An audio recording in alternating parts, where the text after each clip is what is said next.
ദൈവനാമത്തിന് മഹത്വമുണ്ടാകട്ടെ. ഒരു ആഗമന കാലഘട്ടം ആഗതമായല്ലോ. യേശുക്രിസ്തുവിൻ്റെ തിരുജനനത്തിൻ്റെ ആഘോഷ പരിപാടികളിൽ നാം ഏർപ്പെട്ടിരിക്കുകയാണ്. ഈ നാളുകളിൽ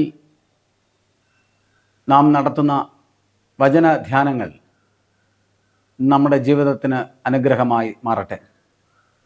ലൂക്കോസിൻ്റെ സുവിശേഷം 1-ാം അധ്യായം 38-ാം വാക്യം. അതിന് മറിയ, ഇതാ ഞാൻ കർത്താവിൻ്റെ ദാസി, നിന്റെ വാക്കുപോലെ എനിക്ക് ഭവിക്കട്ടെ എന്ന് പറഞ്ഞു. യേശുക്രിസ്തുവിൻ്റെ ജനനത്തെ സംബന്ധിച്ചുള്ള വാർത്ത ദൂതൻ മറിയയെ അറിയിക്കുമ്പോൾ ആ ദൈവഹിതത്തിന് സമർപ്പിച്ചുകൊണ്ടുള്ള മറിയയുടെ വാക്കുകളാണിവ.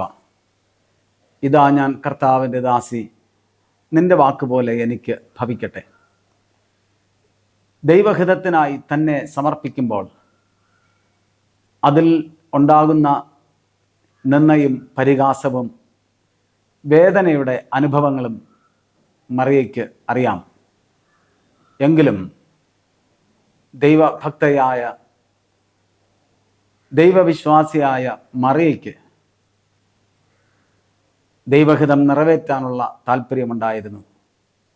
അതുകൊണ്ട് തന്നെ അതിലൂടെ ലഭ്യമാകുന്ന വേദനയും നിന്ദകളും സഹിക്കാൻ സന്മനസ് കാണിക്കുകയാണ്. ദൈവഹിതത്തിനായി നമ്മെ സമർപ്പിക്കുമ്പോൾ അതിൽ വേദനയുണ്ട്, പരിഹാസങ്ങളുണ്ട്, നിന്ദകളുണ്ട്. യേശു കർത്താവ് തൻ്റെ പിതാവിൻ്റെ ഇഷ്ടം നിറവേറ്റുന്നതിന് ഈ ലോകത്തിലേക്ക് വന്ന ദൈവപുത്രനാണ്. ദൈവത്തോടുള്ള സമത്വം മുറുകെ പിടിച്ചുകൊള്ളണം എന്ന് വിചാരിക്കാതെ ദാസരൂപമെടുത്ത് മനുഷ്യ സാദൃശ്യത്തിലായി തന്നെ പൂർണ്ണമായി സമർപ്പിക്കുകയാണ്. യേശുവിൻ്റെ ഗത്സമനെ തോട്ടത്തിലെ പ്രാർത്ഥന വളരെ ശ്രദ്ധേയമാണ്. എങ്കിലും എൻ്റെ ഇഷ്ടമല്ല, നിന്റെ ഇഷ്ടം നിറവേറട്ടെ എന്ന് ദൈവഹിതത്തിന് തന്നെ പൂർണ്ണമായി സമർപ്പിക്കുകയാണ്. അതിലൂടെ യേശുവിന് ലഭിച്ചത് ക്രൂശാണ്. എന്നാൽ ക്രൂശിനപ്പുറമായി ഒരു ഉയർത്തെഴുന്നേൽപ്പ് ഉണ്ടായിരുന്നു, ഒരാഘോഷം. മറിയ ദൈവഹിതത്തിന് തന്നെ സമർപ്പിച്ചപ്പോൾ അതിൽ വേദനയുണ്ടെങ്കിലും അതിൽ നിന്ദകളും പരിഹാസങ്ങളും ഉണ്ടെങ്കിലും അതിലൂടെ ഒരു സന്തോഷം മറിയ കണ്ടെത്തുകയാണ്.